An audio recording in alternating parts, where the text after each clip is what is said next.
Good morning. So this is where I live in City Doubt. It's like this little alleyway off to the side of things. This is my last morning in Warzazet for a while, and it's like I don't know, 7:30 in the morning. And this is my neighborhood. It's got these kind of thin streets. You can fit a car down this one. You can only bring motorbikes on the street where I live, off to the side of this one.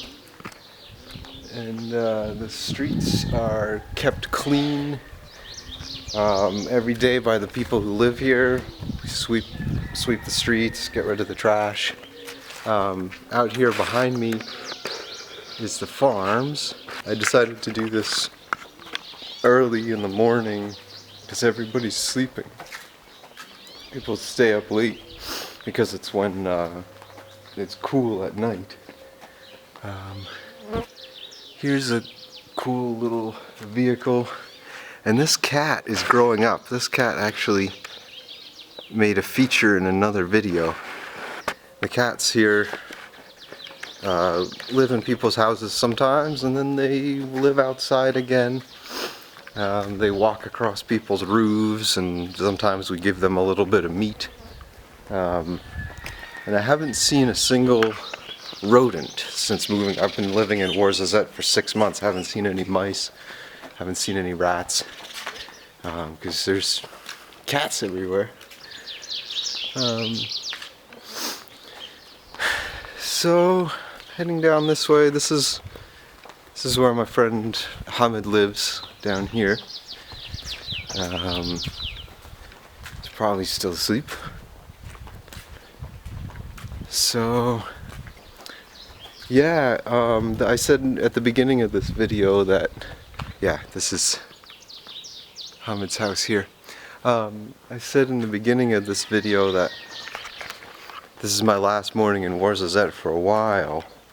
I'm actually going to Casablanca this evening, and then in 2 days I'm going to fly to New York City on a direct flight.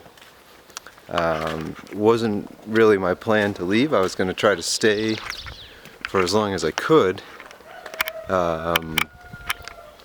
but the US Embassy put out some information that said all US citizens have to go and leave Morocco, and this to me was kind of sad, especially, well, I'll just explain how it all panned out. So I was like, this can't be right. I was in a group on Facebook with a lot of people stuck in a similar situation, and a lot of people were saying, no, the US Embassy probably shouldn't say that because the government of Morocco hasn't made any statement about saying tourists have to leave. But nonetheless, the US Embassy said pretty direct words that we should get out of here. So I didn't know what to do for a while, and eventually I bought a ticket. And then, like, after I bought the ticket, I heard that we can stay. Like, the Moroccan government said, oh no problem, and that's just misinformation by the US Embassy. So that was kind of like frustrating because I had already bought the ticket, and the ticket is over $900, and my rent is only $80 a month. So it was like a year's worth of rent that I paid to just to fly home, and then to the US, where I can then make some money to pay for that airplane ticket to fly home, I guess. But it's just, kind of threw me for a loop. Oh, here's somebody on a motorcycle. On the other hand, it's probably a good thing in a way for me to head back home at this time, because it'll be a change of scenery for me. It is really hot here, although I got through the hottest part of the summer. So I figured on this last morning here in my neighborhood of Ouarzazate called City Daoud, I'd walk around and give you a tour and an update. I still have a lot of videos on my computer that aren't edited yet, so I'll be working on those when I get back and sharing them with everybody. So right here I'm walking through what is the square of City Daoud. I really like this neighborhood. It's pretty cool. This is where season 5 of the show Prison Break was actually shot in this area, which I watched a preview of the show, not something I would ever watch personally, but here it is. This is the set for some show called Prison Break. I don't know. So this place, you know, really feels like home for me in a big way. So thinking about keeping my apartment and coming back to this area. The trip ultimately was a big success. I made a lot of connections with the cinema industry here, as well as musicians and musical artists here in Morocco. And I got to 1,000 YouTube subscribers. So these were all different goals for the trip, and in spite of some really big kind of global struggles, I still feel like I did accomplish some things that were important to me on this trip. And now it's just a matter of getting back into the United States smoothly if possible, and starting to make some videos there again. I'll be spending a lot of time in nature, maybe not a lot of time around people, but I really enjoy the nature anyway. The big hurdle at this point that I'm kind of mentally preparing for is going back in through customs at the airport. So 4 years ago when I came to Morocco, I hitchhiked around the country for 2 weeks and then flew back to the US. And the trip was great. I did a lot of camping, met a lot of people, didn't speak the language, but people were really helpful, generous, hospitable, everything you might hope if you're traveling.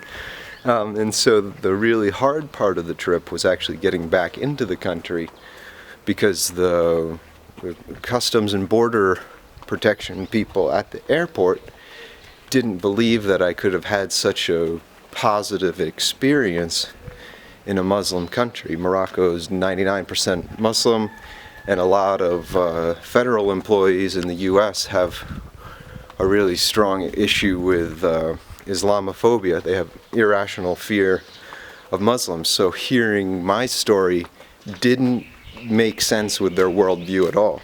So they chose not to believe me.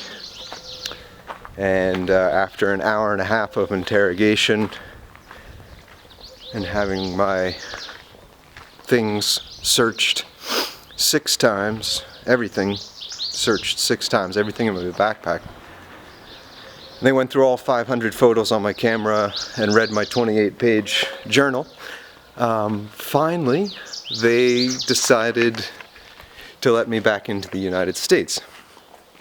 I have a passport, you know, but my story just didn't make sense with their worldview. Some people have a lot of difficulty receiving new information, so they had a real wall up in terms of kind of comprehending what for me is just a normal part of my life. I like to go to new places and meet new people, and this produces a lot of really positive experiences for me. I'm always trying to sort of incrementally expand my experiences. I had done long distance hitchhiking before. I had done a lot of camping in the desert before. So for me it was perfectly normal, but for them it didn't really make sense. So I don't know if my story is more realistic this time and is going to resonate more with people, and people will be like, oh yeah, that makes sense that somebody would move to Morocco and try to learn about cinema and get involved with that. We'll see what their reaction is, but I'll be sure to let you know. So that's really the only major foreseeable challenge. Other than people have had logistical issues with flying in general around the world. There has been a lot of cancellations, some confusion, a lot of stuff like that. So I think I've got it all sorted out. I have a bus ticket for this evening and then a plane ticket for 2 days from now. So God willing, everything will go well. Probably just gonna walk back home, but thanks for watching, and I'll have a lot more videos to upload as soon as I get them edited, which will be soon. So thanks for watching, and have a good day.